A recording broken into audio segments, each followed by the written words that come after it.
Samajwadi party जिला कार्यालय लखनऊ में समाजवादी शिक्षक सभा के राष्ट्रीय सचिव डॉक्टर दिलीप पासवान का मनोनयन पत्र वितरण एवं पीडीएस संवाद कार्यक्रम का आयोजन किया गया। इस कार्यक्रम में मुख्य अतिथि समाजवादी शिक्षक सभा के राष्ट्रीय अध्यक्ष प्रोफेसर बी पांडे, लुआक्टा अध्यक्ष डॉक्टर मनोज पांडे, शिक्षक सभा के राष्ट्रीय महासचिव श्री कुलपति यादव एवं समाजवादी शिक्षक सभा के प्रदेश सचिव सह मंडल प्रभारी लखनऊ डॉक्टर आशुतोष कुमार वर्मा जी के विशिष्ट आतिथ्य में आयोजित किया गया।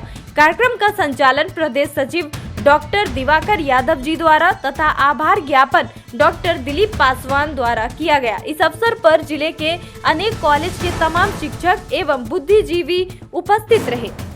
तो इस वक्त समाजवादी पार्टी के जिला कार्यालय पर हम मौजूद हैं। आपने देखा कि तमाम जो शिक्षक सभा के लोग हैं, छात्र भी यहाँ पर मौजूद है। इस प्रोग्राम के बारे में जानेंगे, लेकिन पहले यहाँ पर जो मुख्य अतिथि हैं उनसे बात करते हैं। सर, आज के प्रोग्राम का क्या उद्देश्य है?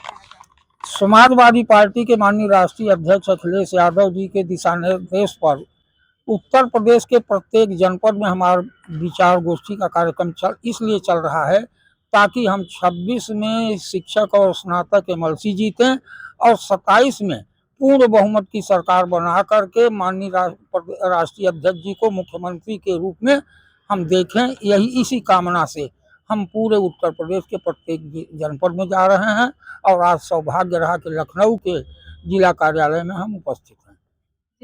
सर, जिस तरीके से आज जगह जगह पर ये प्रोग्राम हो रहा है, जगह जगह पर लोग जमा है, क्या कुछ आगे की रणनीति अगर हम बात करें समाजवादी पार्टी की, क्योंकि जिस तरीके से सत्ता पक्ष के लोग हैं वो अपने गुणगान लगातार करते रहते हैं। गुणगान अब जनता नासमझ नहीं है।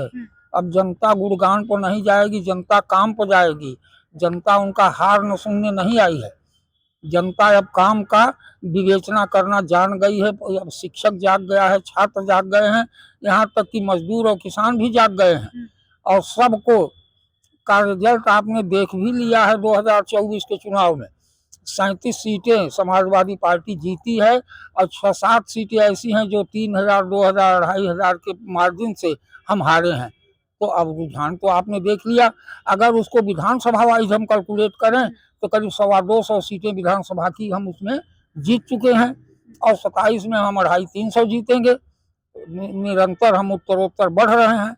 तो यहाँ पर सर इस सभा में शिक्षक और छात्रों की बात हुई है। छात्रों को लेकर के अभी हाल ही में आपने मामला देखा होगा जो बाराबंकी में एबीवीपी के छात्रों के साथ हुआ। पहले उन पर लाठीचार्ज हुआ और उसके बाद ये हुआ कि जब मुख्यमंत्री तक ये बात पहुंची, योगी जी, फिर बाद में जब वो घटना हो गई है, तमाम प्रदर्शन हुआ, उसके बाद में मिले हैं तो फिर वहां से लोगों को सस्पेंड किया।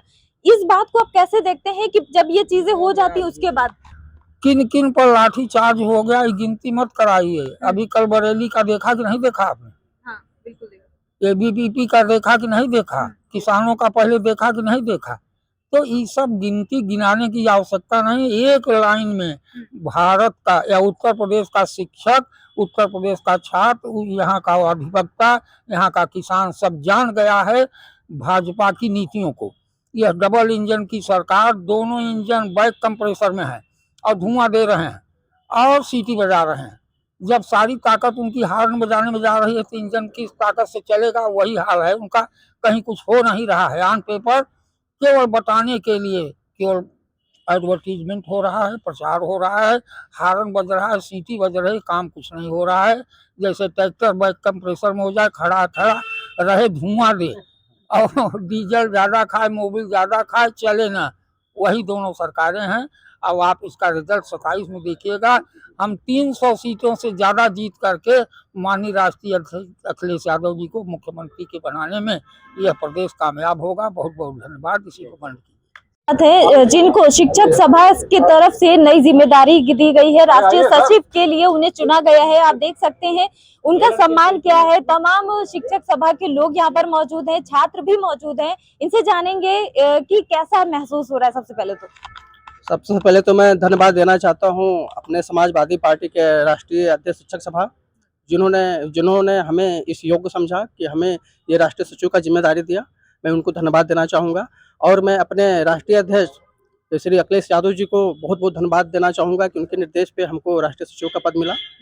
और अब मैं अपने इस पद के दायित्व का निर्वहन करूँगा और शिक्षक समुदाय को शिक्षक समुदाय को आपस में जोड़ के उनकी जो समस्याएं हैं, उनकी क्या समस्याएं हैं, उसको मैं गहनता से इस पे भी जो इसको देखूंगा। समाजवादी पार्टी एक बड़ी पार्टी देखी कही जाती है उत्तर प्रदेश की राजनीति में।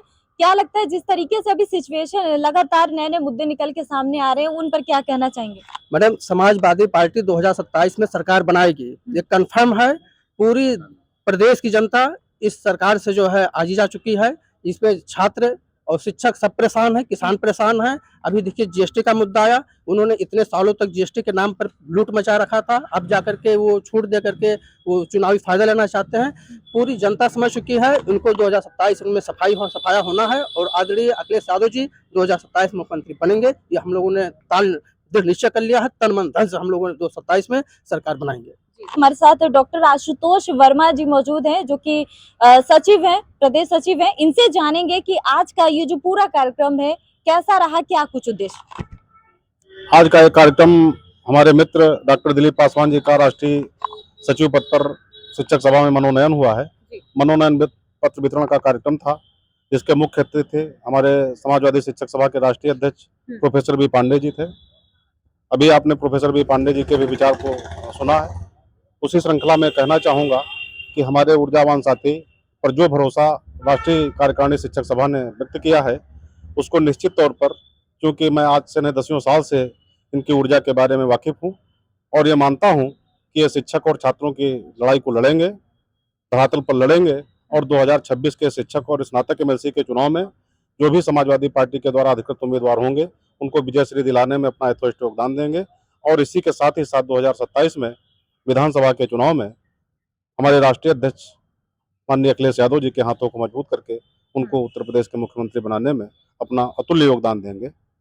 आज दिलीप कुमार पासवान जी को समाजवादी शिक्षक सभा का राष्ट्रीय सचिव नियुक्त किया गया। उनको बहुत बहुत बधाई और शुभकामनाएं दी गई।